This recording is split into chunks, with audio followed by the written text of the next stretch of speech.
Hoy vamos a hablar del primer capítulo del libro de José Luis Romero, Breve Historia de la Argentina. Este capítulo 4, ustedes tienen que leer para hoy el 4 y el 5, trata sobre la época del virreinato, es decir, sobre el periodo 1776-1810.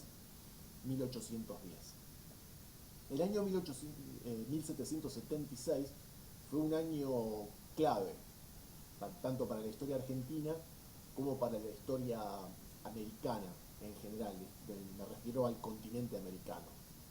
Ese año 1776 fue la independencia de los Estados Unidos, esto es, de las colonias inglesas de América del Norte, las 13 colonias que estaban situadas sobre la costa atlántica.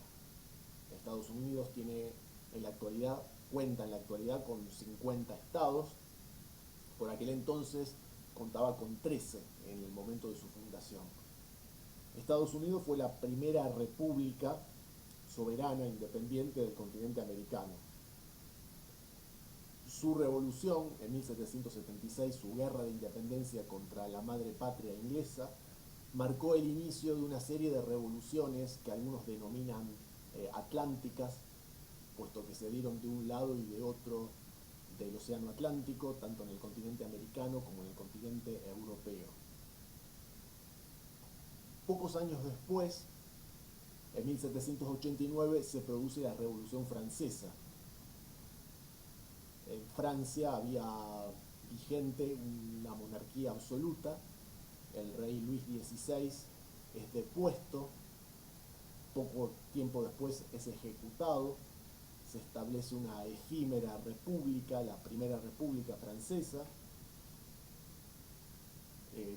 con división de los tres poderes, poder ejecutivo, poder judicial, poder legislativo. Se inicia una guerra contra los reinos que rodeaban a la joven República Francesa. Esta guerra va a ser de tipo defensiva en un primer momento, ya que las monarquías europeas, especialmente la monarquía parlamentaria inglesa, están en contra de este nuevo sistema político que se ha instaurado en Francia. Entonces invaden este país.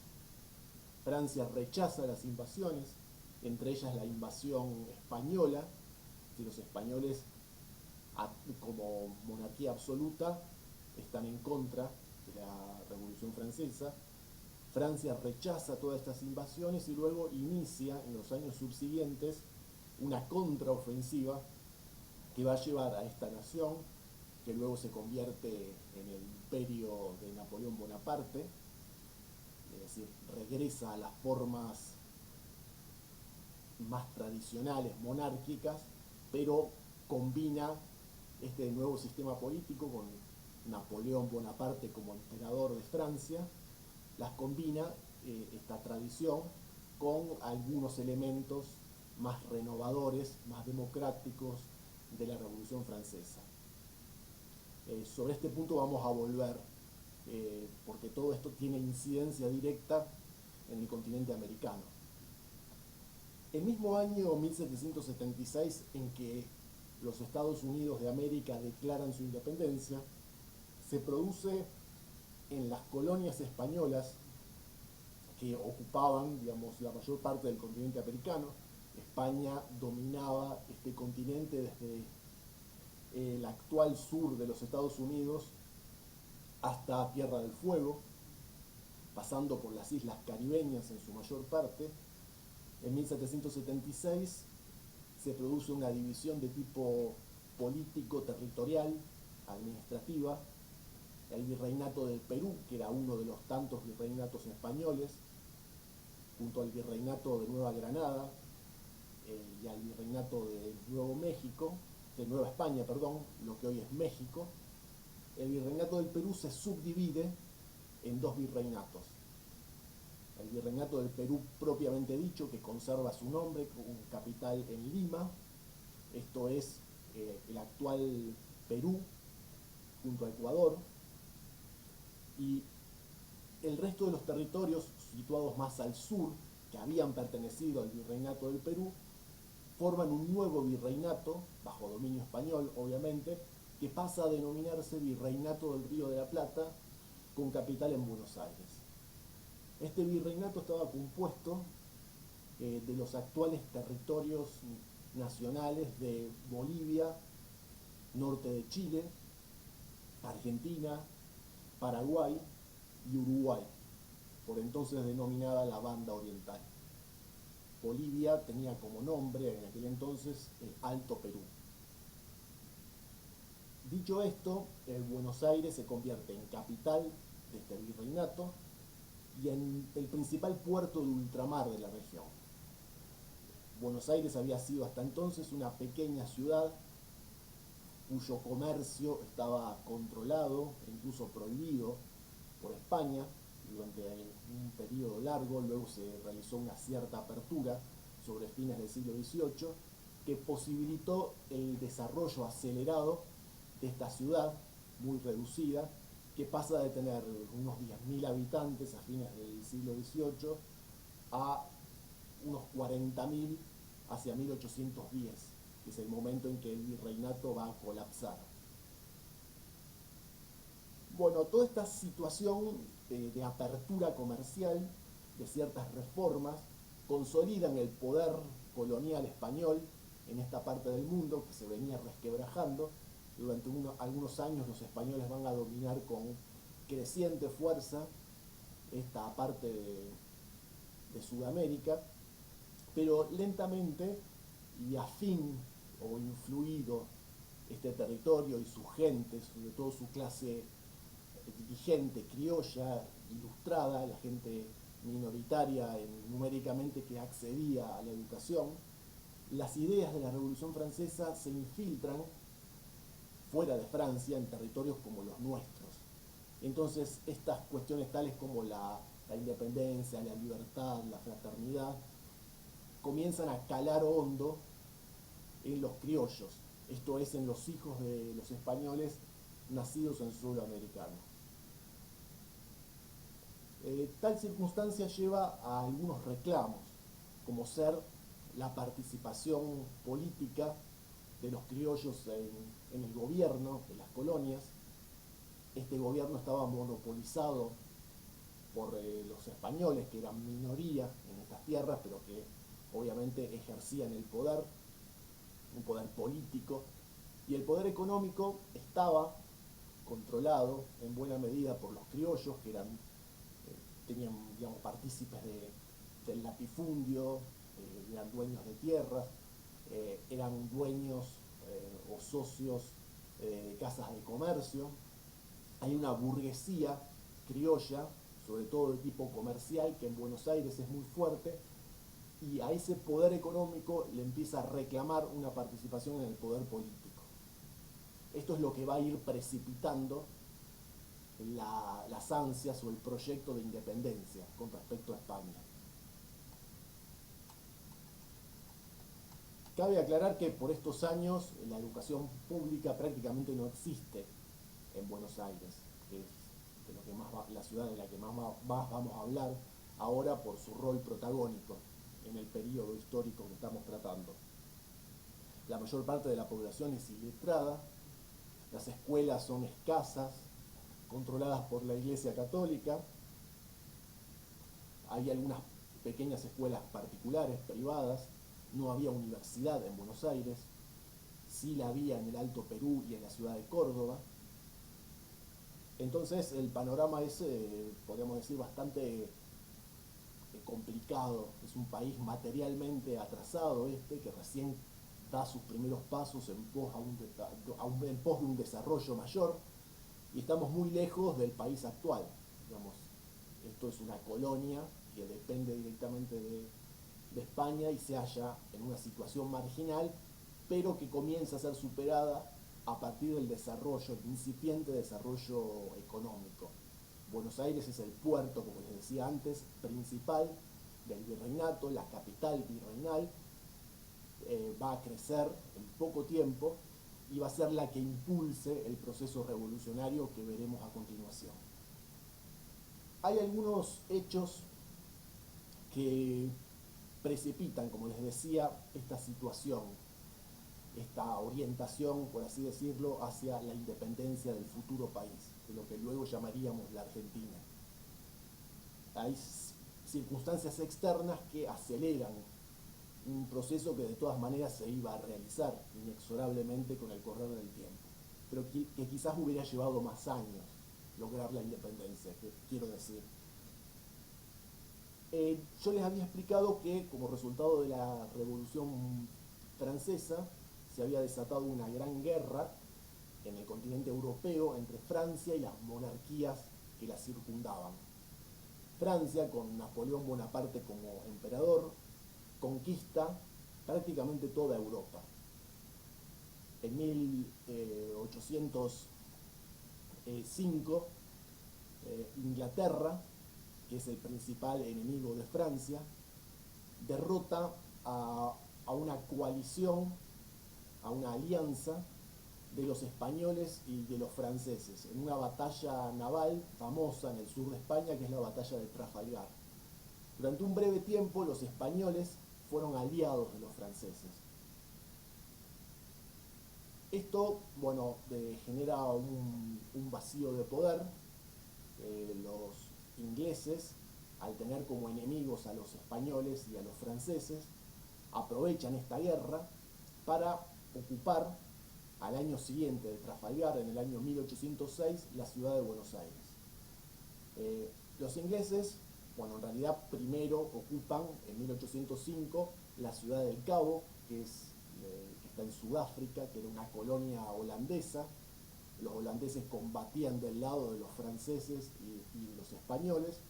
Entonces, con esta excusa, los ingleses ocupan primero en 1805 la ciudad del Cabo, del otro lado del Atlántico, enfrente, entre comillas, de Buenos Aires, y al año siguiente, en 1806, el comandante inglés de Ciudad del Cabo decide por propia iniciativa desembarcar en Buenos Aires con un pequeño ejército, más precisamente en las playas de lo que hoy es Quilmes, y avanzar sobre la ciudad con apenas 1500 hombres aproximadamente.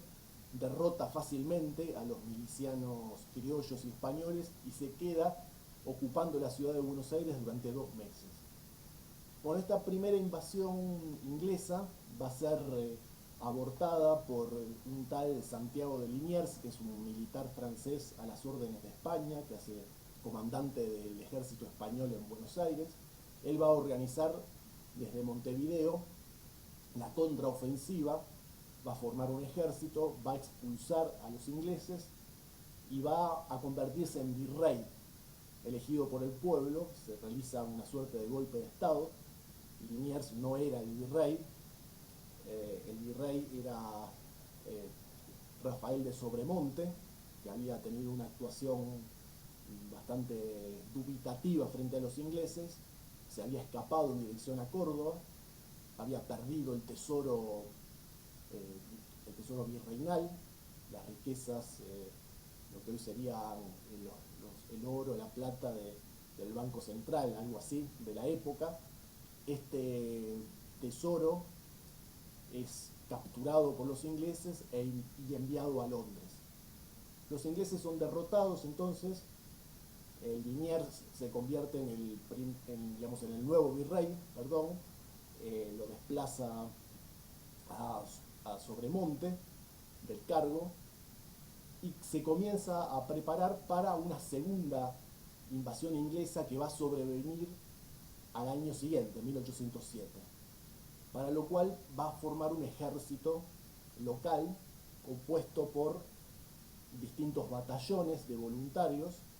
Cada uno de estos batallones va a estar conformado por por soldados provenientes de distintos sectores étnicos.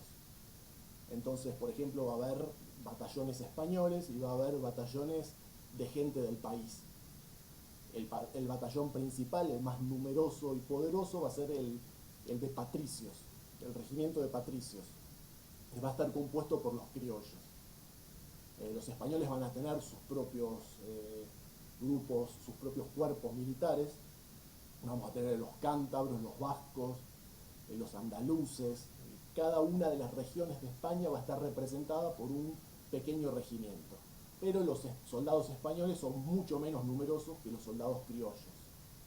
Entonces este ejército formado por los criollos y comandado por Liniers va a ser la base del futuro ejército patriota que va a luchar por la independencia de este joven país que se está forjando en estos años.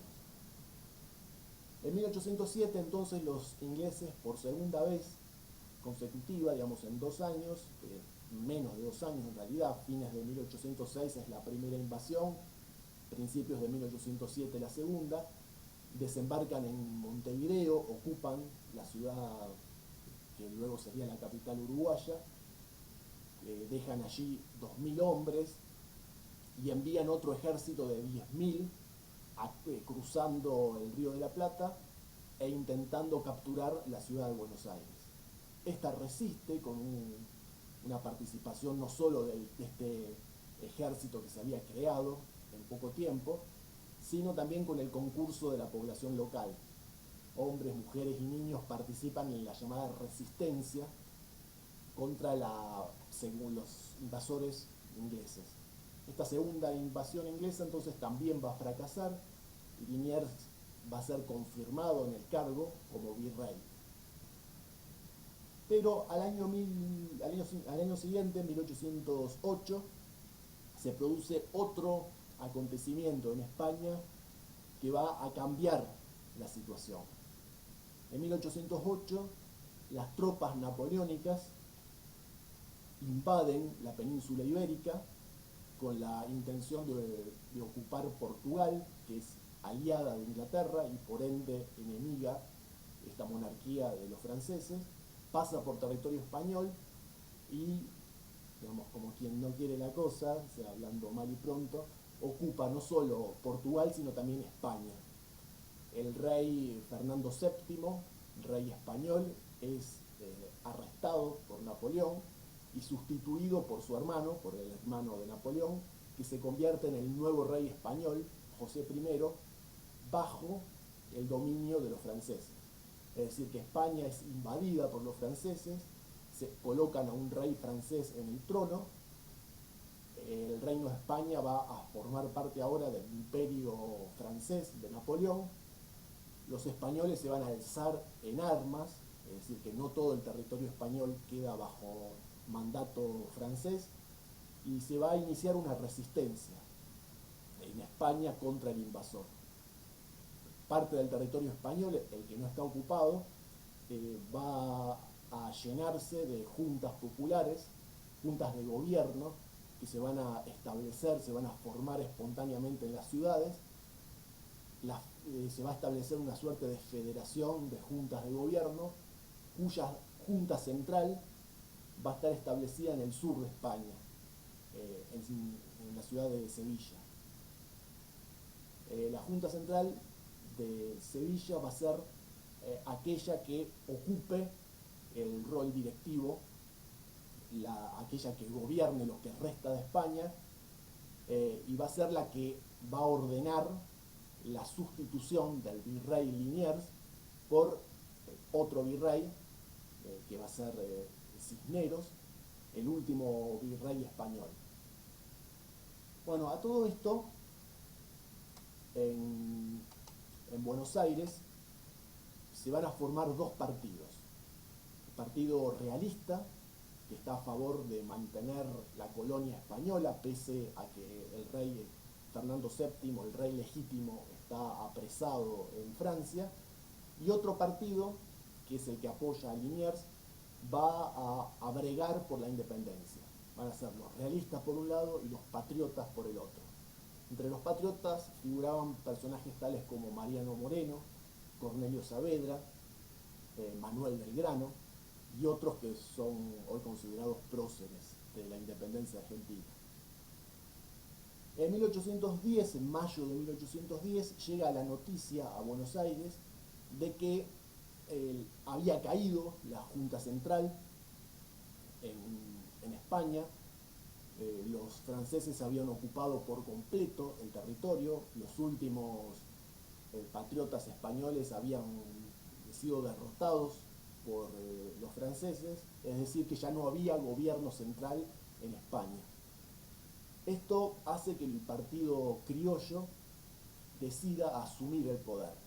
Lo derroca al virrey Cisneros y el 25 de mayo de 1810 se forma la primera junta de gobierno que da inicio a la etapa independentista de la Argentina, del nuevo país que pasa a llamarse, en sustitución del virreinato del Río de la Plata, Provincias Unidas del Río de la Plata, con capital en Buenos Aires.